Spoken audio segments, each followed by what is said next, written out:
Good morning, everybody. This is Module 3 of our of EDUC 5033, Advanced Methods of Teaching Language Arts. Can't believe it's already Module 3. What I want to do today is I want to go over what is due, and I am re-recording this because I made a mistake on my first one. So here we go. I'm going to share the screen with you. This week, you're going to be reading about emergent literacy. So you should read chapter 3 on emergent literacy in your textbook. Then I want you to look at the assignments. Now, the first thing I want to let you know is I have decided to exempt everyone from discussion for week 3. I'm not going to require you to do that. And the reason I'm not going to require it is because I felt like it was similar to the summary and reflection. So I'm not going to have you do the discussion post. And there's also, you have a pretty big assignment this week. So I didn't want to give you too much work. So you are to do the summary and reflection. Remember, when you do the summary, you're going to use the same template every week. And please cover all the major concepts, okay? Don't just summarize one concept, but summarize all the concepts in the book. Then on the right-hand side, you're going to put your reflection. And so to get full credit for, this is the template that you're going to use. And to get the full points, when we look at the rubric here, we want to have rich in context, full of thought, insight, analysis. Ideas are critiqued in the light of a biblical worldview. That's important. Your summaries are reflective, again, in light of a biblical worldview. And so we need to make sure that you are integrating that biblical worldview in everything that you're doing in all your writing. And that reflection, you're making connections, you're applying it, you're doing those text-to-text connections, those text-to-world and text-to-self connections. That's going to be a great way to show that you're understanding and applying the information. So that's the first assignment that you're going to do for this week. The third assignment, the second, because you only have 2 this week, you'll do the summary and reflection, and then you have a paper. So what you're going to do in Module 3, it says that you are going to identify a colleague that you believe is a very good ELA teacher. You're going to observe that teacher for 30 to 45 minutes, taking notes, take your notes, and make sure you tell that teacher, I'm not here to evaluate you, I'm just here to observe, okay? Then you're going to write a paper, a 3 to 5 page paper that does not include the title and references. So there's 2 parts to the paper. So I'm just going to go right to the rubric. It's the best way to do well. So the amount of information is correct. You're going to write up a summary of the observation. Okay. Now, this is where I'm going to change something from what's on the rubric. You do not have to include a lesson plan. I feel like if you are that teacher's doing you a favor to let you observe them, I'm not going to say you have to give them a lesson plan. If they have one, include it. If they don't have one, you don't have to. Then you're going to evaluate, reflect, and I really don't want to call it an evaluation as much as a reflection. Reflect on the lesson and align it to research-based practices. Then one of the things I'll be looking at is your citation. Do you have references that are less than 5 years, that are current, that show how you are reflecting on those best practices that you saw?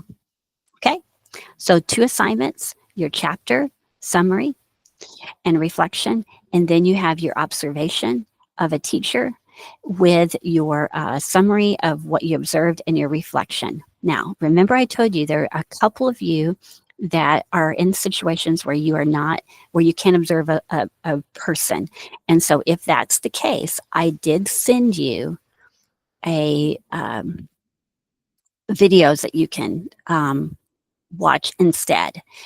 That alternate assignment, though, you have to email me and get permission to do that. Okay, so I realize that some of you, I know we have people living in other countries that are in break and they're not in a place where they can observe someone. So that is an alternate assignment, is to watch the video, but you do need to get a hold of me first and ask if that is appropriate. Okay, this week we're talking about emergent literacy. And when I share, I'll go here. When I was a principal, one of the things that I would do a lot is I would go around and show different kinds of writing. So these are pictures, and I would make a PowerPoint and I would send it to my staff. So these are just things on a walk that I would see in classrooms. And so here we have an example of what we call provisional writing, where kids are writing to learn. And this was a kindergartner labeling the parts of a guppy. So you can see those parts right there. This is the guppy in the water. Here we have writing to demonstrate learning. We have a student that's writing about what happens to the grass and alfalfa plants after we mow them. And the student says alfalfa died, but the ryegrass kept growing. And then they have a picture before and after. Great job, right? They're demonstrating what they know about science through writing. Here we have another piece. And so at my school, all the teachers had science notebooks. And so they would give them questions and the students would do observations and write about this. So here, how can we make a new plant grow from an old one? Well, you get a cutting from a plant, put it in with the roots, you cut apart. You, I think, plant, but you don't know what the rest of that says. Here we have a piece where students are writing that they can explain why they like a book. And they're writing about their favorite part of the book, pigeon love things that go. Here we have a student that's writing to demonstrate learning, that they know how to sequence the steps to carve a pumpkin. That was a little book that was hanging up. Here we have a story about an autobiography that a student wrote. So this is more of a published piece. Here we have a published piece that students were writing about community helpers in social studies. So we can see that, and you can tell I worked on a Marine base. My community helper is a Marine. He helps fix guns. Then he helps protect the planet. The tools they use are guns. And then police officers, they help us by catching bad guys. The police officers have a van to drive to the bad guys. They stop bad guys from stealing jewels and they save the day. So, man, I just love, I really did like working on a military base. So those are just examples in a pre-K through first grade, or actually second graders wrote that emergent literacy. But you can see all the different types of writing that they did. Okay, the last thing I want to show you is a website. And this website has a lot of different examples of types of writing. So I'm going to show you an example of a preschooler. Let me see. Let me go to this one. So here's a preschooler, and you might think they didn't write anything, but they did. Here we have that they're writing the word mom, I love. It's supposed to be mommy, I love. So you can go here to the transcript. Mommy, I love you. And here we can see that there's a separation between the picture and the message, which shows that the student is communicating. This picture aligns with what I'm saying. Another example of preschool. You might think, okay, what's this? This is I love, that's love, you. And the student's trying to say daddy. I love you, daddy. And so that was a transcript that the teacher says, tell me about your writing. Tell me what you said. And that was a transcript. So we can see that student is trying to figure out how words have meaning to convey a message. I'm going to skip down to first grade. And here are some first grade samples. Here we have a student that's writing about, they said, Jay and Taylor were at Hawaii. Jay got lost in Hawaii, and then the cat came along, and then the cat and guinea pig met at Hawaii. And then the guinea pig, they stopped. We're going to have to find out what happened to that guinea pig. So I wanted to share some of this website and all, because I wanted you to see that it's so important that we analyze students' writing. A lot of times we think of what students can't do instead of looking at writing from a perspective of what can they do. So always start with what they can do in their writing to communicate. So that's all I have for this week. You have 2 assignments, your chapter summary and reflection that you're going to use on the same template.